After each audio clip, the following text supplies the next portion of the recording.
एक high security वाला घर जहाँ पर एक चोर करोड़ों अरबों रुपए की पेंटिंग मौजूद थी, वो चुराने के लिए अंदर दाखिल हो जाता है और वो सारी पेंटिंग है चुरा भी लेता है। जरा देखिए एक बार। लेकिन जैसे ही वो घर से बाहर निकलने के लिए रूम के दरवाजे पर पासवर्ड एंटर करता है तो जल्दबाजी में पासवर्ड गलत दाखिल हो जाता है और पूरा का पूरा घर देखते ही देखते लॉक हो जाता है, क्योंकि भाई लोग ये घर हाई सिक्योरिटी सिस्टम से सेफली मतलब कि फुल सेफ था।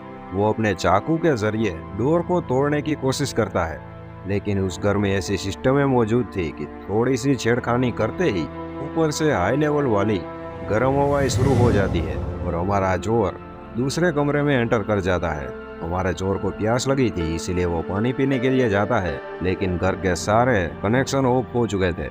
इसीलिए हमारा चोर फ्रिज के पास जाता है जहाँ पर पानी मौजूद नहीं था।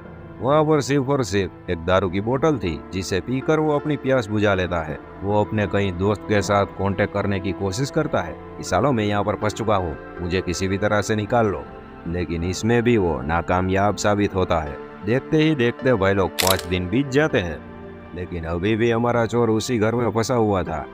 उसकी हालत खराब हो रही थी क्योंकि 5 दिनों से उसने पानी नहीं पिया था, इसीलिए वो फ्रिज में बर्फ चाट कर अपनी प्यास बुझा रहा था। और यहाँ पर हमारे इस मामू की बुरी तरह से वाट लग चुकी थी। एक हथौड़े के जरिए वो बालकनी का दरवाजा ओपन करता है जहाँ पर गार्डन था, और वहाँ पर आए दिन अपने टाइम पर पानी आता रहता था, इसीलिए वहाँ पर वो अपनी प्यास बुझाता है, अपने शरीर को थोड़ा सा ठंडा करता है।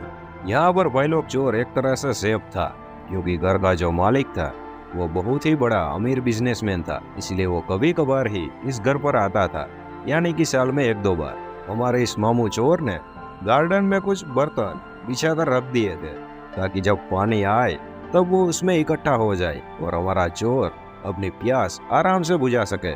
यहाँ पर चोर अपना एक दिन एंटीक दिमाग लगाता है और वहाँ पर एक मौजूद ग्लास को वो तोड़कर एक गोगल जैसा बना लेता है, यानी कि चश्मा, और उसे पहनकर वो घर के यानी कि छत का हिस्सा उसे तोड़ने की कोशिश करता है, क्योंकि अगर वो उसे तोड़ देता तो वहां से वो निकल सकता था।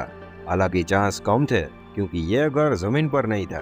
यह एक बड़ी सी टावर जैसी बिल्डिंग थी जिसमें 320 माले पर यह फ्लैट मौजूद था।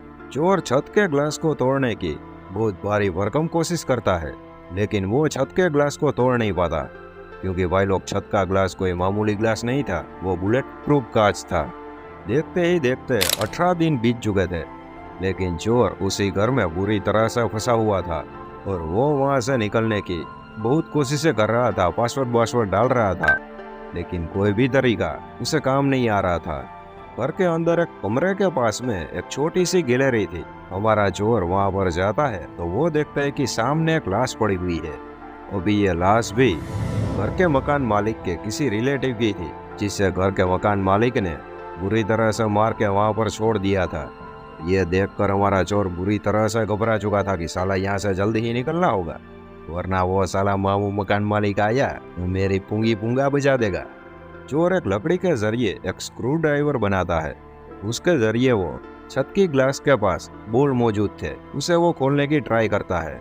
हमारे चोर को जब भी भूख लगती वहाँ पर मछलियाँ मौजूद थी, उसे मारकर वो उसे खा लेता था, और हर दिन वो ये काम करता था। कई लकड़ियाँ टूट जाती थी, लेकिन वो किसी भी तरह से उन लकड़ियों के जरिए छत के ग्लास के पास जो बोल्ट मौजूद थे उसे वो किसी भी तरह से खोल लेता है। एक पल के लिए तो चोर को लग रहा था कि ये उसे नहीं हो पाएगा, इसलिए वो वहाँ पर थोड़ी सी आग जला के सारी बिल्डिंग के सिक्योरिटी सिस्टम को ऑन करता है, लेकिन घर इतना हाईटेक था कि कोई भी दरवाजा नहीं खुलता और सिक्योरिटी सिस्टम भी यहाँ पर काम नहीं करता।